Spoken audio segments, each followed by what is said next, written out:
มาพี่น้องมากินพันน้ำกันจุกๆเลยกับมีกุ้งเนาะจิ้นหมูบักเกลนบักแตงข้าวปุ้นขนมจีนสลัดผักกับหอมบัวกับหอมป้อมมาทุกคน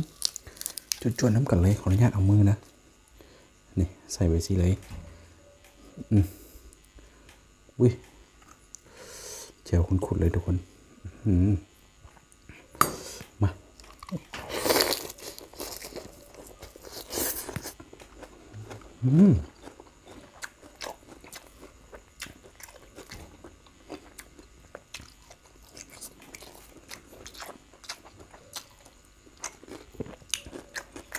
เดี๋ยวส้มครับ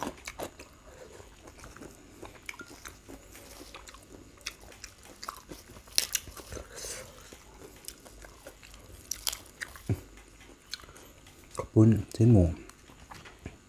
กุ้งหมึกเกล็นแตงหอมป้อมหน่อยนึงเจียวเผ็ดๆป่ะ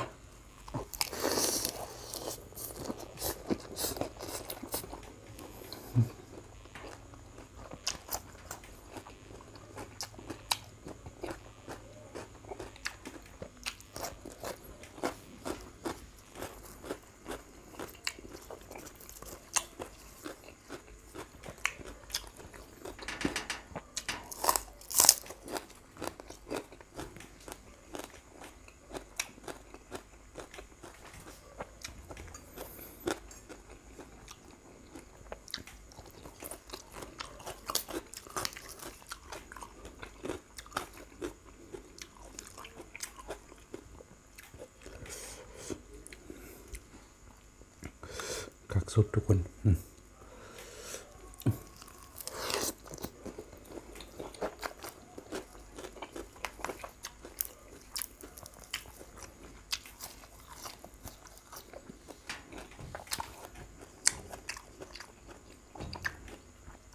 ทุกคนผู้ใดที่กำลังหับส้มอยู่ตอนนี้เนาะ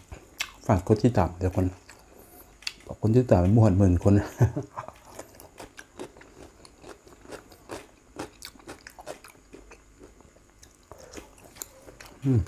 ฝากเนี่ยทุกช่องทาง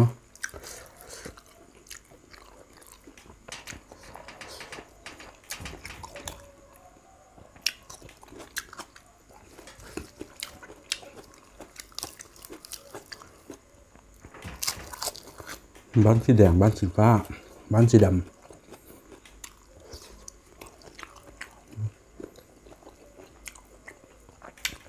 ฝากไว้ทุกคน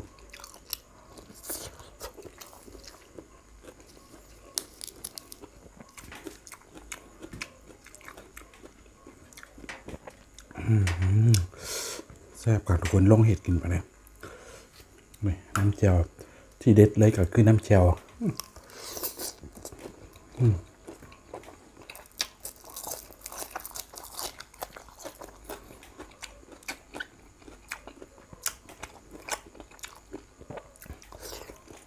ถ้าน้ำเจียวเด็ดก็คือเด็ด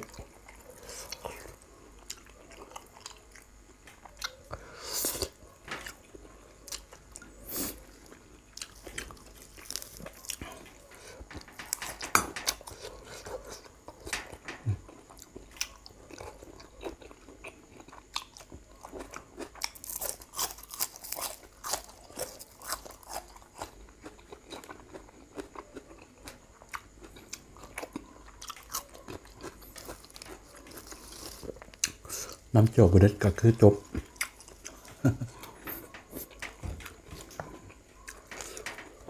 หมูต้องเป็นหมูติดมันหมู3 ชั้นทำน้ำแตงจะเป็นทุกคนน้ำเจียวจะลาดลงมาเสร็จตัวดไปเลยนะไปย่อย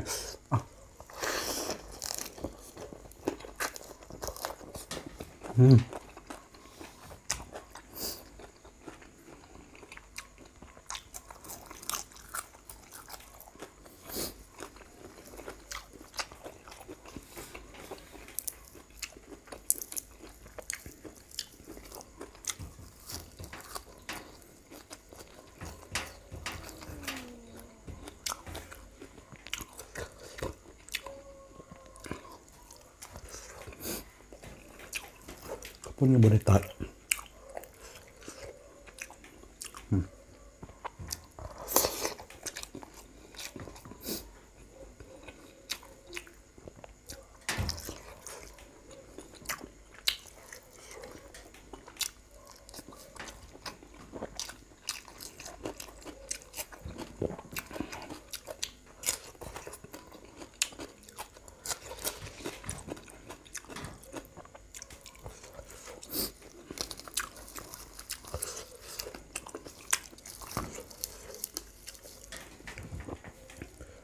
กุ้งกับนุ่มดีสิ้นหมูกับเข้ากันทุกคนเอ้ยแซ่บดีนะลองให้กินบ้างเด้อ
หอมป้อม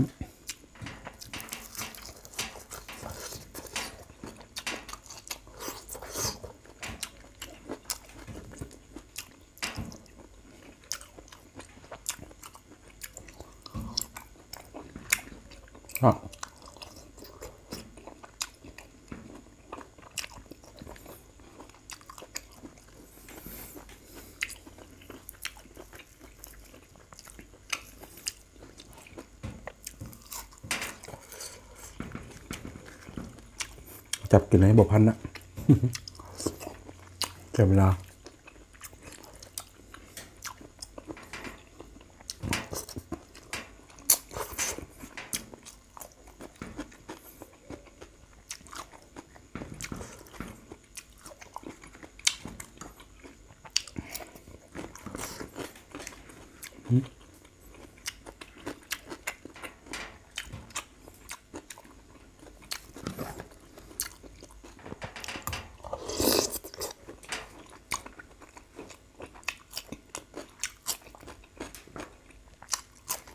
เฮ้ยที่ไหนกินกับซาบขามจอมครับ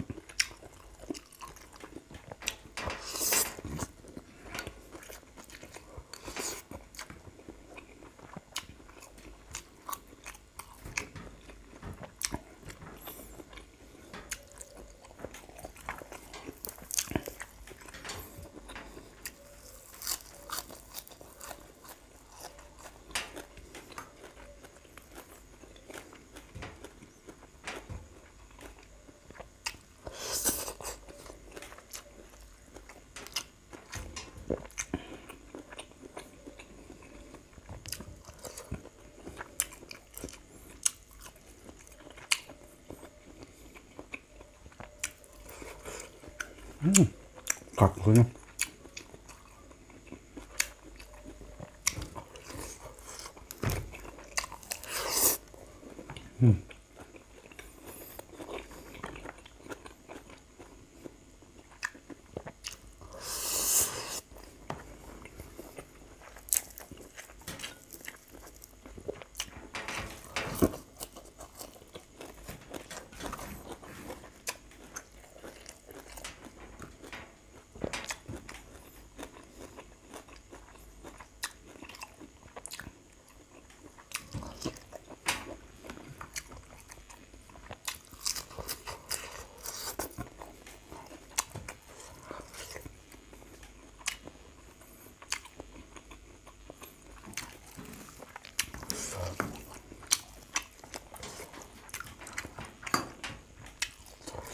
เบิดทุกคน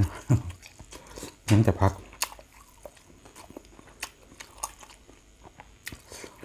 ทุกคนรับกินนี้กะจบกันในก่อนก่อนจากกันไปนึกไม่เก่าทุกคน